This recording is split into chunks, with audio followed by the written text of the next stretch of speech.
Hi Leo, welcome to your end of February 2020 General Tarot Update. It's Verena here.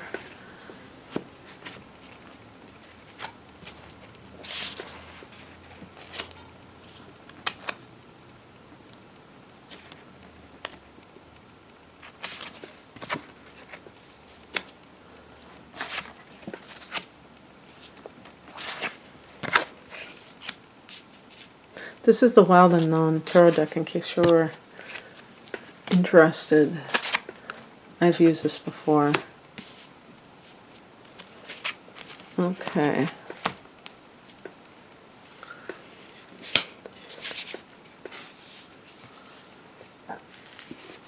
The heart of the matter is the Five of Wands. Wands are fire energy, and they can indicate, number 5 is kind of a chaotic number where it can indicate a lot of flux, a lot of change, but also with wands, a lot of aggression that is coming maybe from multiple sources.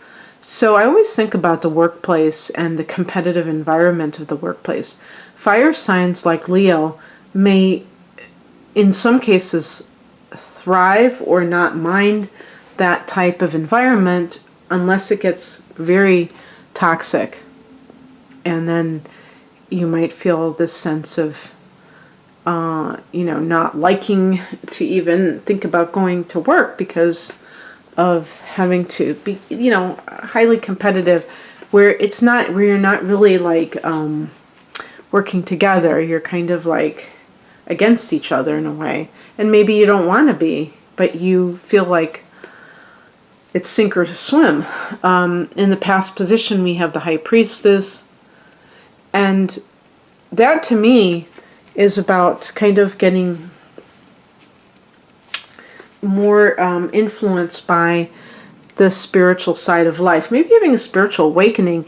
Your 12th house, which is where I think the High Priestess resides, is in Cancer, Leo. So the North Node is in Cancer. It's going to be for a couple more months. And this has been a time, and you just had a lunar eclipse there. So that may have kind of cut a lot of karma, cleaned a lot of karma out of, the 12th house, or brought it up for your attention, all these kinds of things that need to be gotten rid of. But I think that in some cases the lunar eclipse can actually do that in and of itself, where it just kind of burns your karma.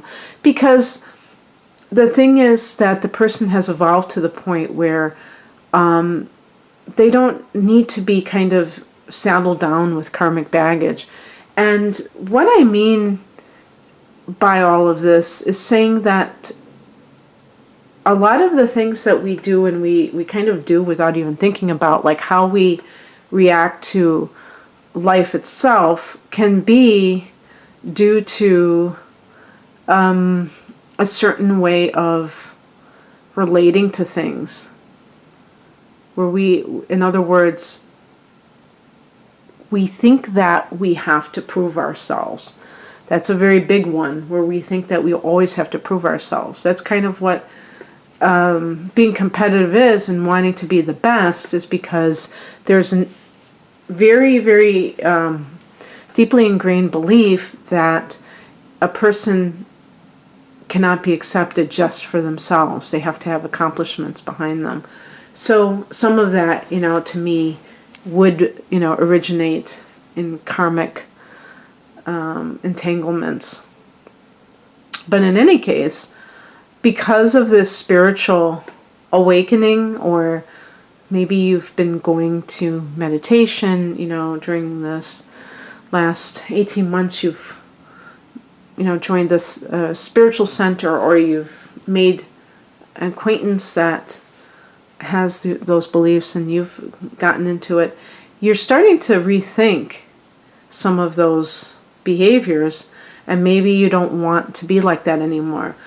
Leo is a natural leader. Leo is is naturally confident, and I think Leos are very almost like workaholic types, married to your careers sometimes, and that's okay, if you're single and you don't have any obligations, but there may be something inside of you, even if you don't have other things going on, that really should prevent you from being all in with your career, where you think, I need more balance in my life, or I don't feel like what I do is really representative of what I believe anymore, and I want to kind of go down a different path. So there could be different reasons for not wanting to do it. But I think with the Five of Wands, a lot of it has to do with that dog-eat-dog type of mentality that is all too common. I've heard people talk about it and how draining it is for them. The higher message is the Son of Wands, which translates to Knight of Wands. And to me, as this is almost like a sun, I don't know if this is supposed to be like a dandelion or something like that. But even dandelions kind of are like the sun, aren't they? And that the immediate thing that I thought of was this third chakra, which is the power center. And one of the greatest feelings of power is in creation. When you are creative and it's your baby. I'm not, you could say your literal baby, but I mean, I'm talking about your ideas. So let's say you work in the advertising field, and the Five of Wands is you're always competing for the most cleverest idea. And you have a vision for yourself, but you have to collaborate with other people. And yet you have this thing that you want to do, that you want to take from the beginning stage, this creative idea, and have it go the whole way. And you don't want interference. And so the Knight of Wands is a card of the warrior to me. And that means that you are going to feel confident going your own way, not having to compromise. I think compromise is maybe something that you don't want to have to do in this situation for whatever reason that is being asked of you. What crosses you? I've been getting this card too, and I was explaining as the Eight of Swords that this is a card that has a totally different depiction. I'll just see if I briefly, I'm not going to take up your time too much, but oh, here it is. Good. It came out right away. And you can see that this is totally different. This is my Morgan Greer deck, which is faithful to the Rider-Waite deck. And you can see how they depict this woman blindfolded, bound, and she can't move. And it is like an oppressive situation.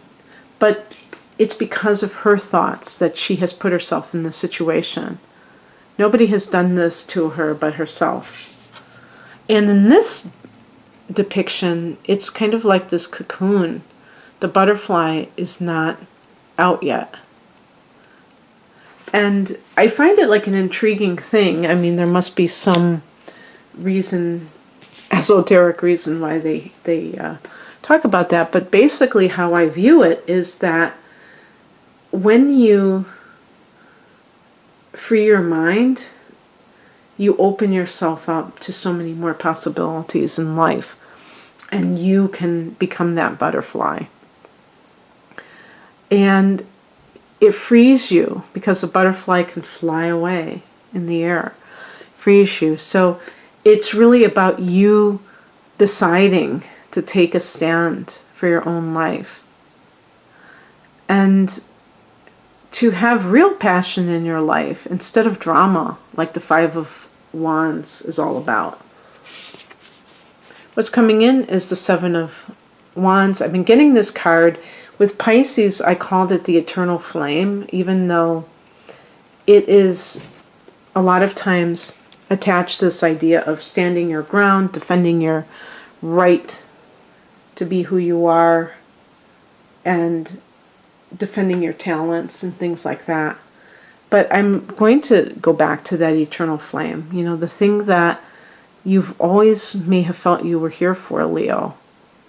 What is that? And how can you nurture that and tend to that flame so that you can, create something beautiful for the world? You rule the house of creativity, the 5th house. So it's up to you to follow that and believe in yourself to that degree that you will bring it out. The outcome is the Son of Swords, which is the Knight of Swords. And so here I get the Knight of Swords and the Knight of Wands. The Knights are, to me, about pushing forth. And they're actually, I think they are connected to the fire element, come to think of it. And to me, it's about, it's a youthful rebellion almost, where you're not, kind of like against the authority, and, going your own way. And with the Knight of Wands, going forth confidently that you can forge a path for yourself. My readings are, even though I, label them as for a certain period of time, it really isn't meant to attach to literally to a timeline. But it's kind of like, you could say it's more like a snapshot in time in a lot of ways. But I hope that that kind of message resonates with some of you. I do life path readings. I do natal chart interpretations. Please check me out. The link is below, rainandmoonastrology.com. Take care. Bye.